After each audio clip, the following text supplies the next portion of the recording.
Hey, I'm Mike. Oh, hey, I'm Jose, and this is One, one, two, nine. One, one, two, nine. Thanks for tuning in. If you haven't checked out our last episode, please do so. We interview Matt Gilmartin and Seth Falk of On the Sun. It's a really cool interview. This time we get to speak with Rye, the mastermind and humble servant of Natural Sway.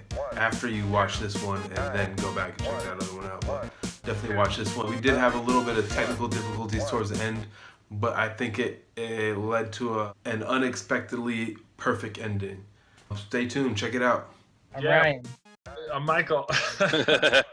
Michael, I didn't meet you at Seventh Son. I was there for like very short, like a couple days, but I don't know. I don't think so. I think you met my other brother, Daniel. Aha. Yeah, I That's have it. 3 of them. Oh, yeah.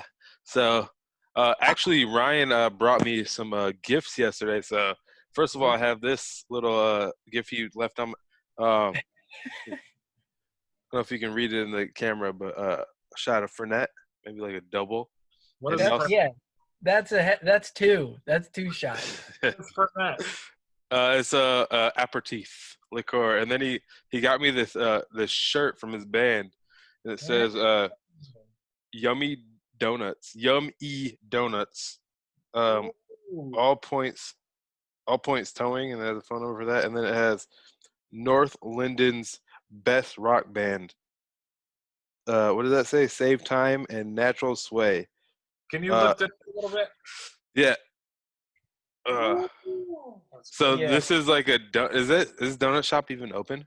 You know? No, so before I lived in this neighborhood, I would drive past that sign all the time, and I loved it. It's a pretty awesome sign. And I just told Austin, I was like, "Hey, I love this sign. Can you make it a shirt?" And he's like, "Okay, how do you want the band name?" And I was just like, "Well, I want it to be kind of hard to tell that it's a band shirt. It's less of a band shirt and more of a donut shirt."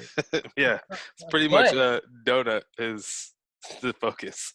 I thought that it was permanently closed. What I discovered is late at night they actually use it as a kitchen, and they must be baking for another. Okay, I see. Because I saw people in there like frying donuts, and I was Did you get a donut? no, because it was like they were doing it in secret almost. You know, I The didn't feel donut- comfortable being like, "Hey." Donut spies? Yeah. One of my favorite albums is called Donuts by Jay Dilla. Is it instrumental? Oh yeah. Yeah. Mhm. Oh. Well, you want to introduce Donut on the sign. your is there? There's no donut on here, is there? No. You want to tell us about your project or your band or what kind of So- music you do? Sure thing. Yeah. I played in a lot of I played in one main band in high school. And then in college and post-college I jumped around just playing in a bunch of bands. Cuz that was the life that we were living. Try to work as little as possible and play in as many bands as possible. Yes. The current project that I'm in is called Natural Sway. I was hoping and- you would be wearing your OSU hat today, but Oh man. with the natural sway. I could go grab it real It's quick. no you know? no problem. But yeah, I started Natural Sway as kind of like the main vehicle for any music that I am writing. So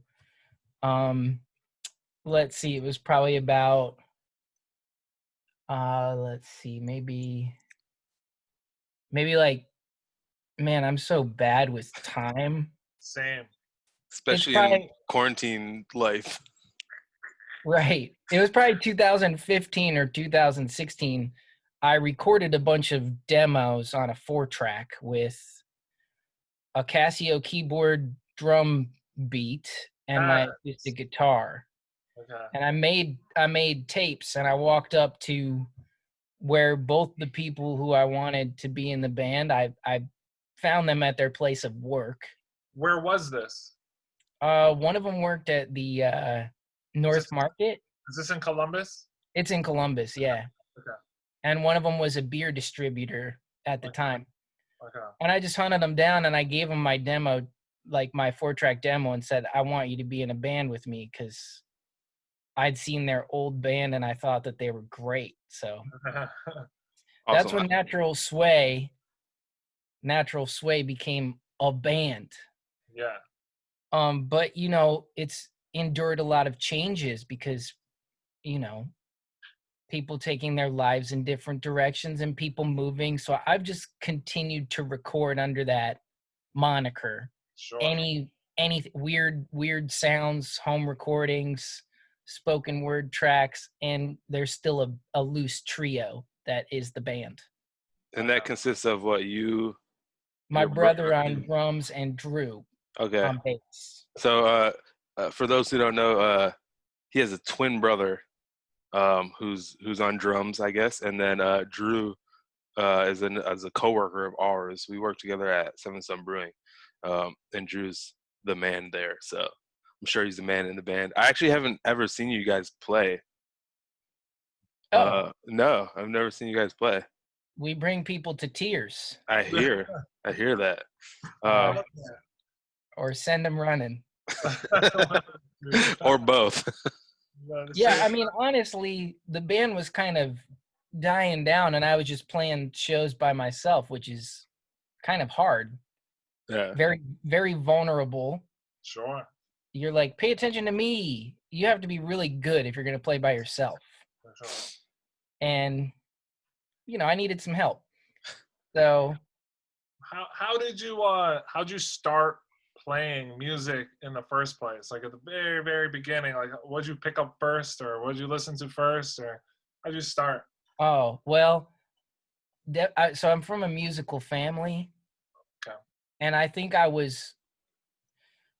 have a very early memory of being kind of like doing like a chore, forced to sing backup vocals on one of my dad's songs.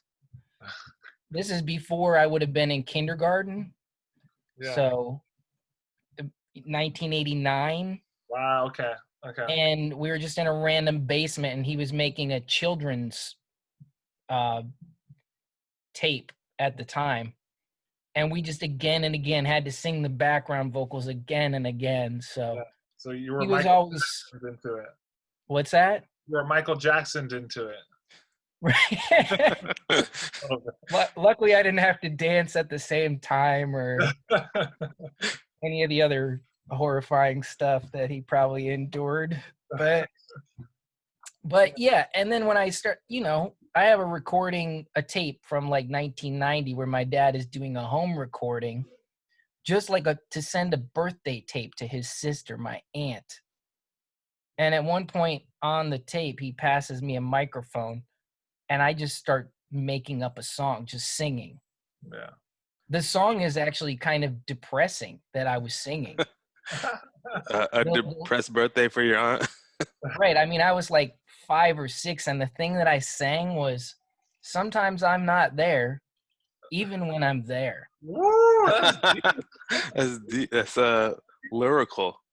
Yeah, I've been trying to match that hit ever since. That's a tough way to start. It's like just start there at 5, and then where do you go? Yeah, already a tortured artist. What instruments were you gravitated towards, or did you start playing, or all that? So I at first I saw there he goes. So I had to play piano, and I had to play trumpet, and those were the instruments my dad played. And same thing, I played them kind of like as learning discipline, practice, and just to enjoy music because they thought I might. So that was the bass work. I guess when my mom had an acoustic guitar, I think probably everybody did in the 70s. And she hung on to it because she loved Judy Collins and James Taylor, so she had the acoustic at home. And I remember being a kid and just like, I'd see like, videos of Elvis playing guitar and shaking and Pete Townsend doing the windmill. And I was like, the guitar, is the shit. That's what I want. Sweet. And then I would go and I'd try to do it, and it wouldn't work. Yeah. And then I would just put it down because who cares? I was frustrated. Yeah. And then probably about 6th, 7th grade, I got obsessed with, Jimi Hendrix, and definitely a lot of like alternative rock, Yeah. Nirvana, Offspring, Green Day. Yeah. Yeah. And those songs were easier. And my dad, probably to his chagrin, he took me out and bought me a $100 electric guitar and an amp. And then that was it. Damn. I learned 2 chords from the Unplugged Nirvana record and just went. Sweet.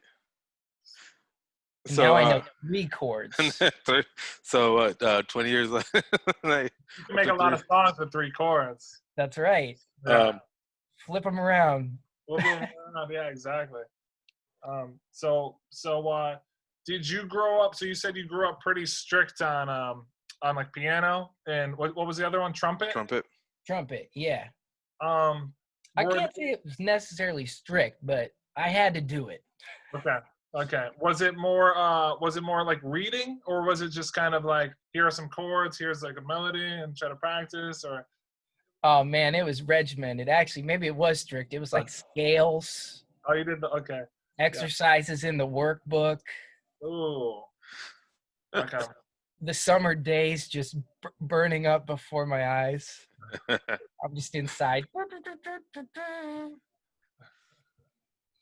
So how long was it before you're like, all right, this is not a chore anymore? I'm doing this now, like making music. Well, I think because in about 7th grade, I started to get in trouble a lot in school, especially band. Oh man. For what? I wanted attention. Would you? This is maybe a question for the both of you. Would you say you and your brother got into music like as a passion versus a chore around the similar time? Yeah, totally. Okay, right on.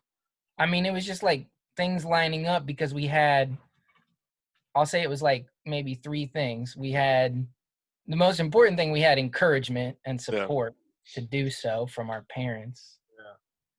Yeah.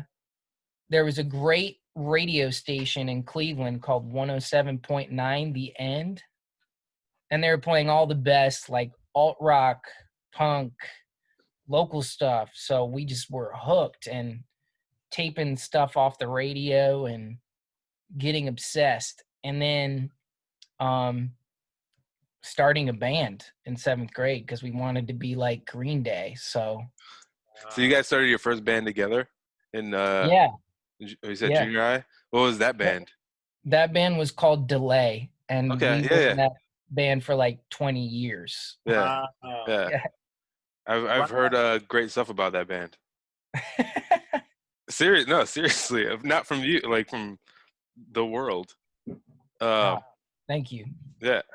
I forgot. We also had a lot of friends at the time that like smoked pot and listened to records, So. Or listen to CDs. We didn't. We were like, no way, buddy. But we liked the music. How would you describe that first band? How would you describe the style, the music, influence? It was very naive, energetic, poppy punk. Oh. And I I probably didn't actually hit puberty until like my junior year of high school. Yeah. So I sang. Most people thought the recordings were a female singing. Oh, so were you a singer, the lead singer? Yep. Yeah. Okay. So were you writing on that? Did you write music and lyrics on that then? Damn, dude, am I yelling? For some reason, I feel like I have to yell. Even though... no, you're fine. Okay, are you talking loud? Do you sound loud to yourself? Yeah. Okay. I think you don't have to talk that loud, but you can because it makes you feel animated. So whatever you want to do. Loud talker. Yeah. Lead singer type personality. There you go. So were you writing in that band? Yeah, I was writing the lyrics. I was just singing about like my life Were you writing the whole song, beginning to end, or just lyrics? Pretty much the whole thing. Okay. I mean, it was a collaborative process for Yeah. sure. I'd show up with an idea, and I mean, the ideas, it was a few chords and then like a lyrical. Usually, it definitely got into like teen angst and being rejected by, people that I was romantically interested in, and all those things that fuel the fire. Society Yeah, woes and right. um. So as far as like the music part, the aspect, not the lyrical, were the lyrics also a collaborative effort, or did you just basically Uh, uh in the early days, it would have been if I showed up with the song, I'm gonna do the lyrics, okay, and Austin, his songs, he would do the lyrics. Sometimes we would kind of chime in and be like, "Oh, you could say this there," but that became less. yeah. We kind of became more sure of ourselves and what we wanted to individually write as we kept doing it. Right. Yeah. So how do you write a song? Where do you start when you write a song? Just if it's all you from beginning to end. All me? Oh man. I guess a lot of times it just starts with either I think I'm joking. So I don't know. To give you an example, most recently we were, Gus is here working on a lot of schoolwork and he was doing a science project and he had to make like a cell.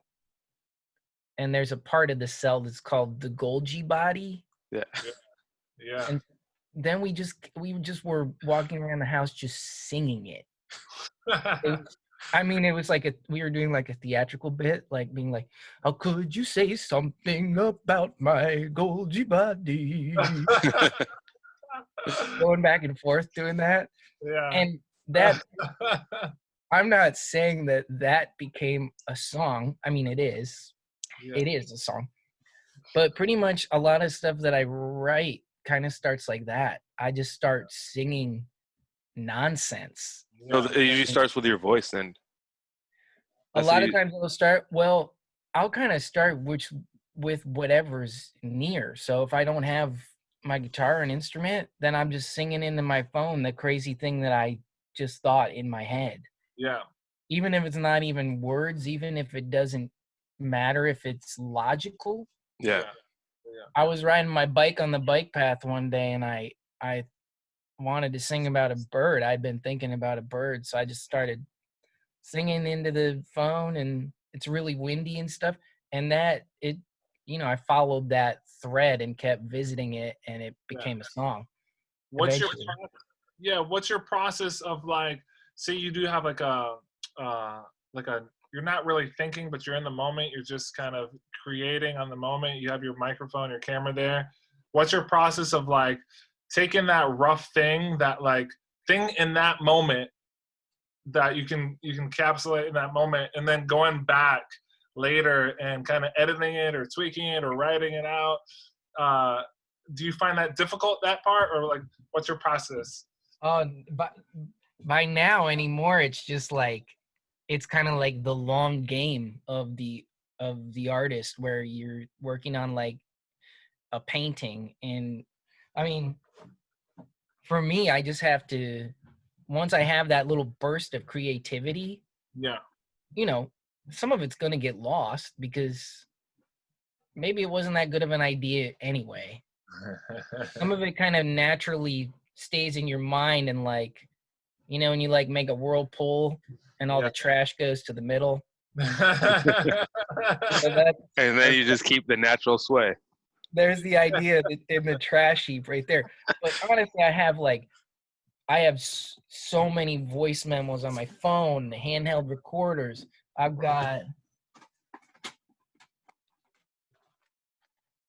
cassettes. Yeah. I've got mad notebooks. Yeah. Are those? So just little tidbits. Yeah. And I think the thing that actually takes the idea from just a little, blurb on your or a little sound file into being a song for me is the ritual of visiting it Yeah. and kind of see how it speaks to me, like early in the morning or before I go to bed. And Yeah. maybe I'll have an instrument out, maybe not, and I'll just kind of like let something happen, just start wandering, looking Yeah. through the notebook. I'll look at it and I'll be like, that idea was stupid.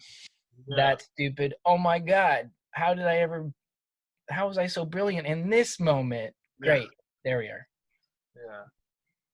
Have, have So that's have just you been finding constantly. yourself more creative during this stay at home and all this stuff, or have you been finding it difficult to like uh, be creative in this time that it's just like kind of stuck? The time is almost like stuck. So have you been finding yourself stuck, or you've been taking No, opportunity uh, to create? it's great. Awesome. I mean, I don't think that the circumstances surrounding it are great, but the way that it feels to me is that I've always had to stop what I was doing on a creative project because music and writing poetry and that kind of thing, sometimes drawing, it's like I'll have to stop it. And it is kind of almost painful to leave it to go to work so now it's like, honestly, this is like my first, like, let's see, like artist in residence, Yeah. because like I'm basically getting not a very big one, but the unemployment of Ohio is funding my creative projects right now. Hey, that's a beautiful thing. That might sound kind of weird to people Yeah, I out in mean, the world, but but I I mean, mean, it's like my experience is like I've never, at the best, probably broken even on art and gotten to travel a lot and make a lot of friends, Yeah. yeah, which is that's it's life. a That's reward it. in its own. Yeah, but yeah, for But sure. right now, it's like the thing that's happening is, though there's stress and anxiety, there's also, after I do the things around the house that need done or a project for the day, I actually have a great chunk of time to sense freedom and to sit with the guitar and not feel guilty about it. Yeah. It's amazing. I Well, mean, I mean, besides the fact that like we can't go close to people, I feel like this is almost more how life should be lived Agreed. than than the quote unquote normal. But I yeah. mean, who am I? Who I am I to mean, say? like just the perception of time, Yeah, the way that it forces you to feel like you have to be doing this. Like yesterday, I just sat with a delay pedal and turned the knobs on it for about Yeah. 2 hours, and I wasn't even high. Yeah.